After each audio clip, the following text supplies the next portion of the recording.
환난 중에 위로. 오늘 본문에 있는 말씀에 위로라고 하는 단어가 10번 나와요.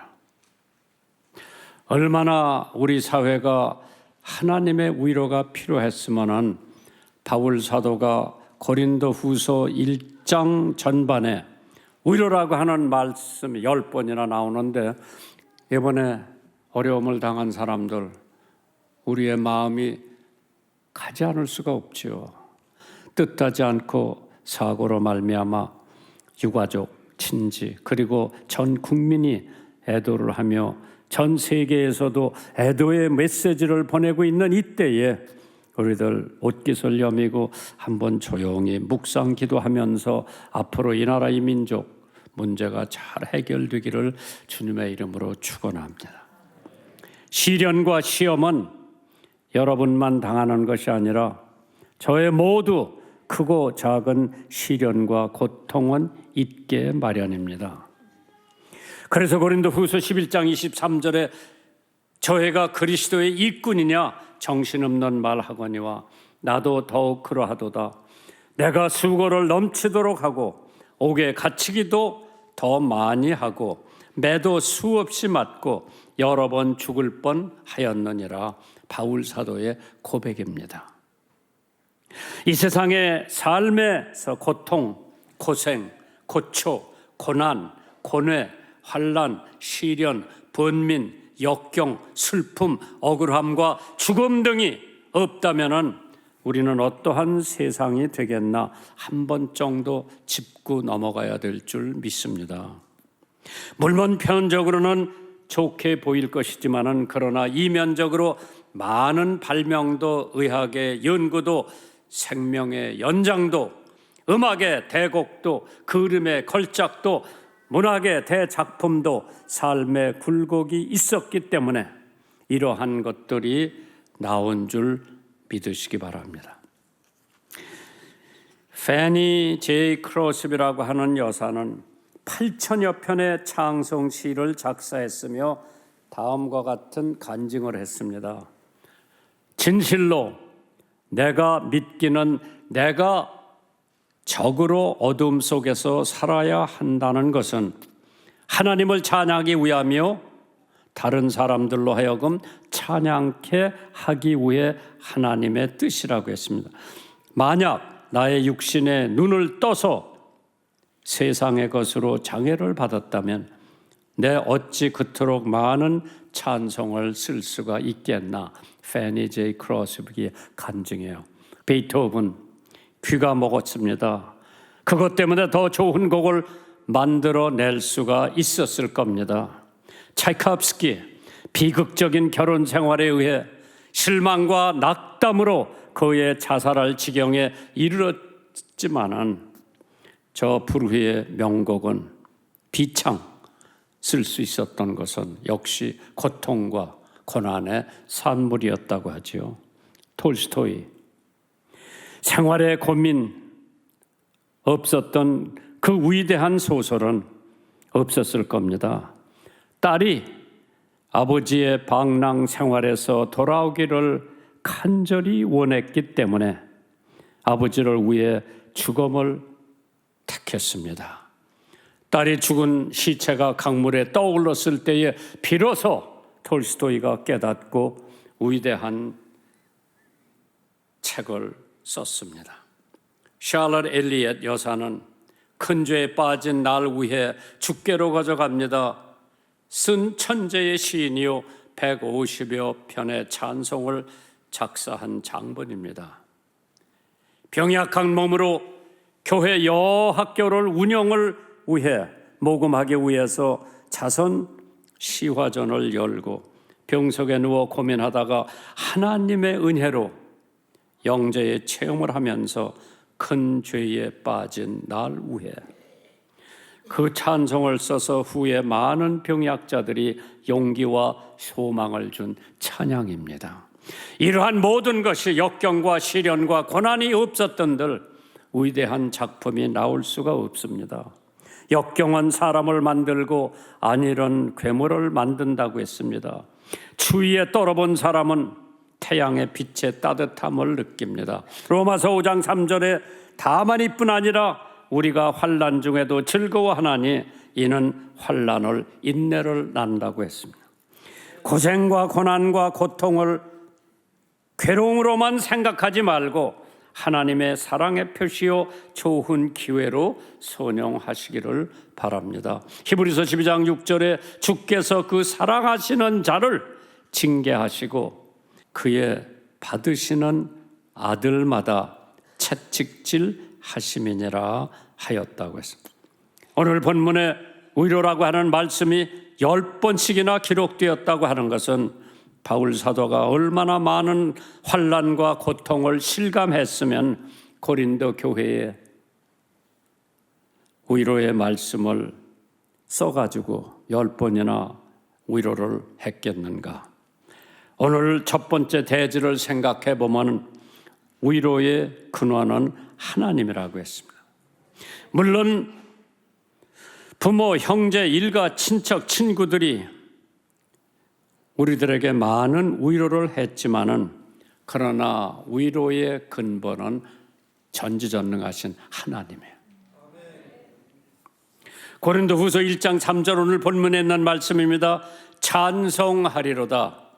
그는 우리 주 예수 그리스도의 하나님이시요 자비의 아버지시요 모든 위로의 하나님이라고 그랬어요. 우리의 위로는 하나님으로부터. 경찰이 주는 것도 아니에요. 대통령이 주는 것도 아니에요.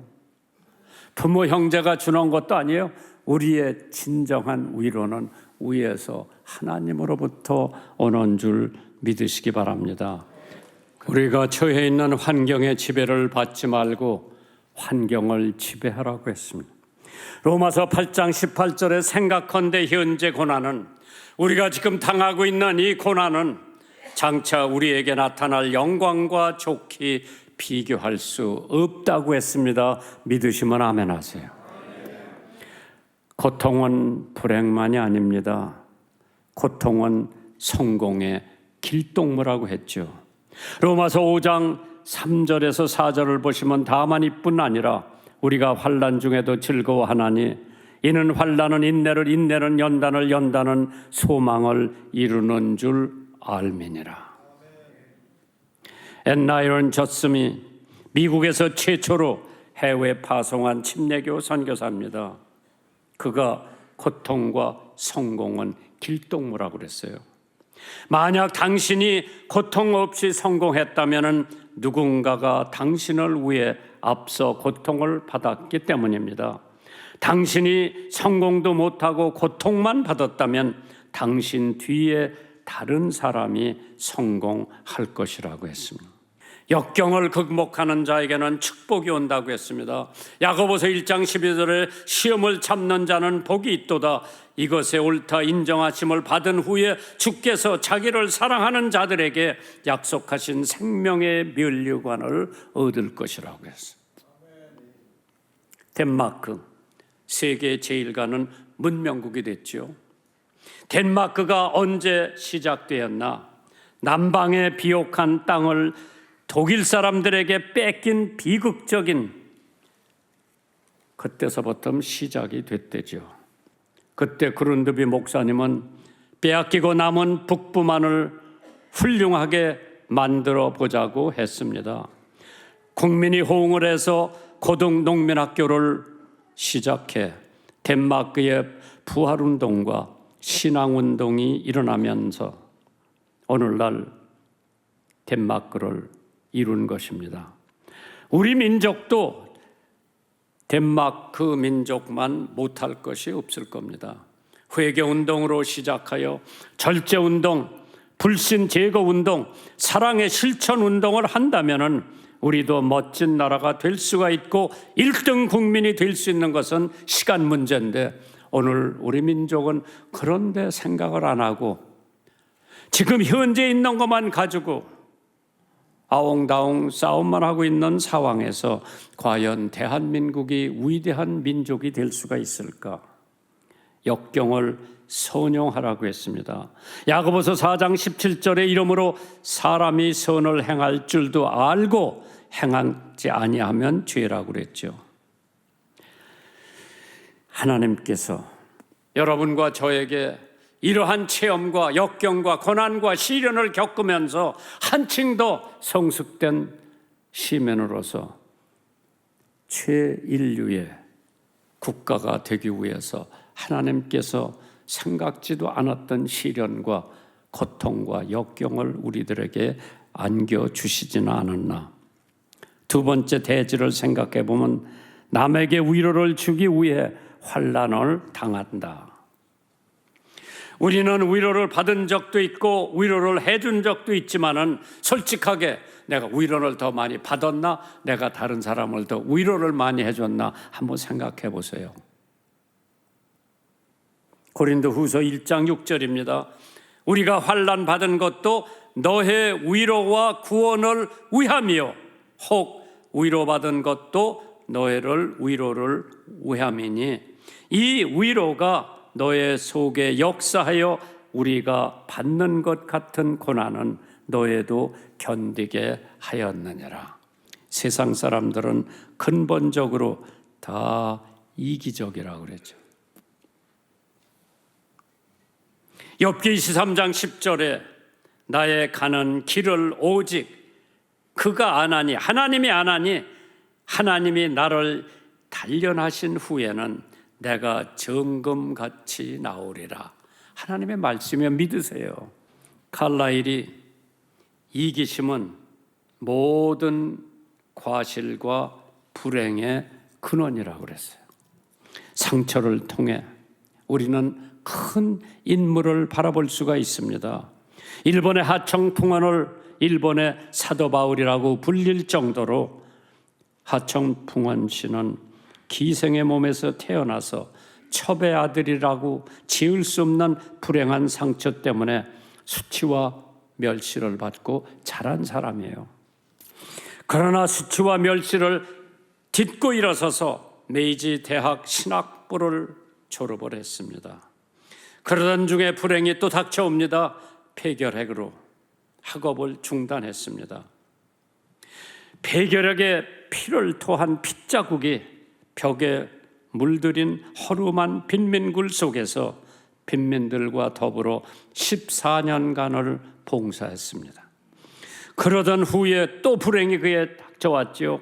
결핵 이외에도 안질, 치질, 축농증, 심장병, 간장병, 척추병 항상 고통을 주었습니다.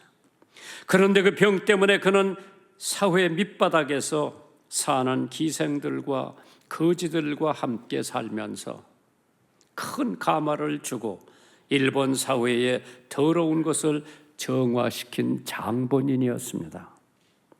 그는 그가 가지고 있는 상처투성이가 바로 누구보다 위대한 신앙과 신념으로 일본에서 손꼽히는 지도자가 되었습니다. 애가 3장 33절에 있는 말씀 그대로 주께서 인생으로 고생하며 근심하게 하심은 본심이 아니시로되 세상에 모두 갇힌 자를 발로 밟는 것과 같다고 했습니다. 역경은 자비와 희생을 낳는다고 그랬죠. 로마서 12장 1절 2절에 보면 그러므로 형제들아 내가 하나님의 모든 자비하심으로 너에게 권하노니 너의 몸을 하나님이 기뻐하시는 거룩한 산 제사로 드리라고 그랬습니다. 역경은 자극을 준다고 그랬어요. 저에게 역경이 없었다고 할 것 같으면 영어 배우는 역경 고생 많이 했어요. 발음을 고치느라고 고생 많이 했어요. 그러니까 그런 것이 도화선이 돼가지고 73년에 한국에 통역할 사람이 많은데 수원 조그만 교회 출신 김장한 목사더러 대설교가 벨그램 목사 통역을 하나님께서 시키신 거예요. 만약 그러한 역경이 없었다면 오늘 벨그램 목사 통역을 할 수 있는 기회도 오지 않았을 거예요. 그리고 그 양반이 100살에 돌아가시는데 세계 모든 기독교 지도자를 대신해서 조사를 해란 것도 역시 하나님께서 그러한 역경과 시련을 밟았기 때문에 하나님이 주신 영광이라고 생각을 봅니다. 디모데후서 3장 12절에 무릇 그리스도 예수 안에서 경건하게 살고자 하는 자는 핍박을 받는다고 그랬어요. 국가의 운명도 역경을 맛본 민족이면 우수하다고 그랬어요. 잠언 12장 24절에 부지런한 자의 손은 사람을 다스리게 되어도 게으른 자는 불임을 받는다고 그랬어요. 고통을 인내함으로써 축복을 맛볼 수가 있습니다. 우리가 환난 받는 것도 너희의 위로와 구원을 위하며 혹 위로받는 것도 너의 위로를 위함이니 이 위로가 너의 속에 역사하여 우리가 받는 것 같은 고난을 너희도 견디게 한다고 했어요. 사도행전 1장을 좀 보실까요? 참 재밌어요. 제 9시쯤 됐을 때 베드로와 요한이 성전에 기도하러 갔어요. 9시가 오후 3시요. 그때 낮잠 잘 때지 기도할 때가 아니죠. 오후 3시에 베드로와 실라가 지금 성전으로 기도하러 갑니다. 그런데 성전 미문 앞에 안질뱅이, 나서부터 안질뱅이가 거기 앉아서 구걸을 하는 거예요. 성전에 들어가는 사람들에게 구걸을 합니다. 거기 들어가는 사람들이 구걸을 더 잘 것 같아, 잘 줄 것 같아. 그러니까 거기 앉아서 누가 업어다 갖다 놨죠. 거기다 선 내미는 거예요. 베드로가 요한과 같이 들어갈 때 이 안질뱅이가 손을 내미는데 나는 읽어보면서 베드로가 얼마나 멋있는 얘기는 은과 금은 내게 없으되 내게 있는 것으로 너에게 주노니 일어서 손을 붙잡고 일어나라 하니까 버떡 일어났어. 그 사람이 버떡 일어나가지고 자기 집으로 뛰어간 게 아니라 어디로 갔을까? 성전 안으로 들어가서 하나님을 찬미하고 기뻐했다 그래서 이것이 은혜 받은 사람들의 해야 할 덕목이에요. 환난은 하나님을 의뢰하게 된다고 그랬죠. 우리나라 번역에 의뢰라고 나왔는데 내가 영어 성경을 보니까 trust. 환난은 하나님을 trust, 믿게 하고 신뢰하게 하고 의지하게 한다고 하는 말씀이 고린도후서 1장 9절에 나오죠. 우리 마음의 사형 선고를 받은 줄 알았으니 이는 우리로 자기를 의뢰하지 말고 오직 죽은 자를 다시 살리신 하나님을 의뢰하게 하심이니라. 그래서 믿음과 기도로 하나님을 trust, 의뢰하게 되죠. 야고보서 5장 13절에요. 너희 중에 고난당하는 자가 있느냐? 저는 기도할 것이요. 즐거워하는 자가 있느냐? 저는 찬송할지니라. 물은 웅덩이에 그대로 고여 있으면 썩고 물은 흘러가면 청수가 된다고 그랬죠. 사람도 안일한 곳에 있으면 썩고 무능합니다. 그러나 고난의 도가니 속에 들어가면 거센 연마 속에 위대한 인격으로 태어나는 줄 믿으시기 바랍니다. 기도와 믿음으로 다져진 민족은 반드시 승리합니다. 고난 가운데 자포자기하면 망하지만은 견디는 자에게는 승리가 있습니다. 로마서 8장 18절에 생각컨대 현재 고난은 장차 우리에게 나타날 영광과 좋게 비교할 수 없다고 그랬어요. 믿음과 기도는 반드시 이루어진다고 그랬죠.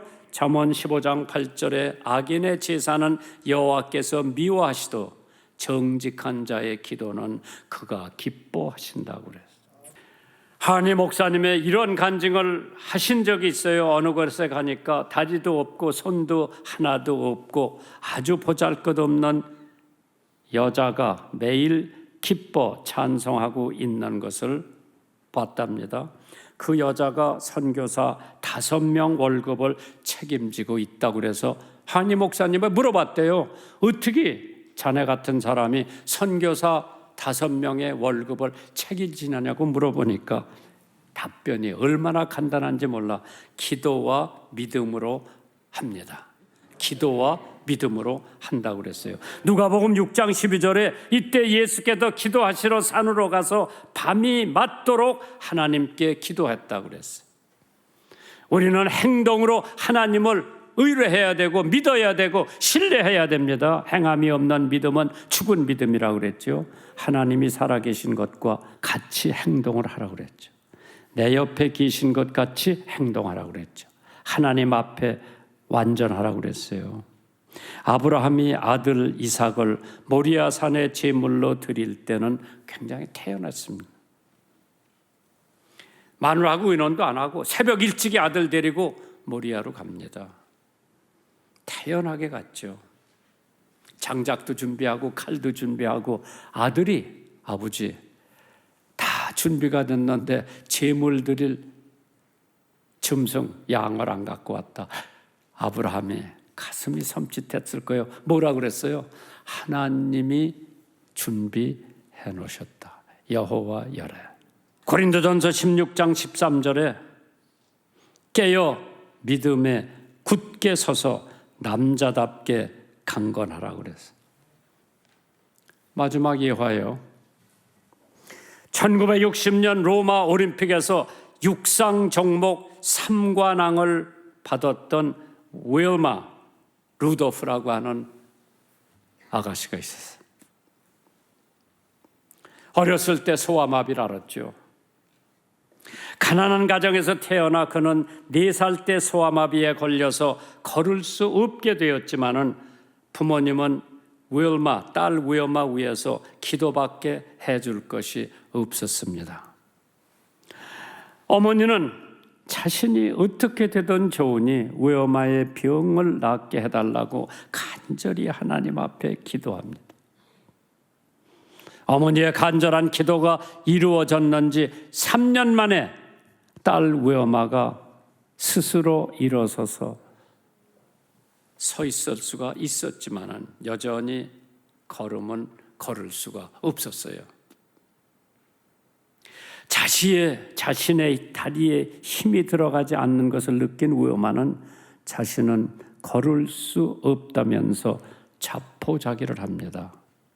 그러나 어머니는 윌마가 소아마비에서 일어날 수 있게 된 것은 분명히 자신의 기도의 응답이라고 생각을 했고, 일어섰는데 왜 걷지를 못하느냐? 기도하자.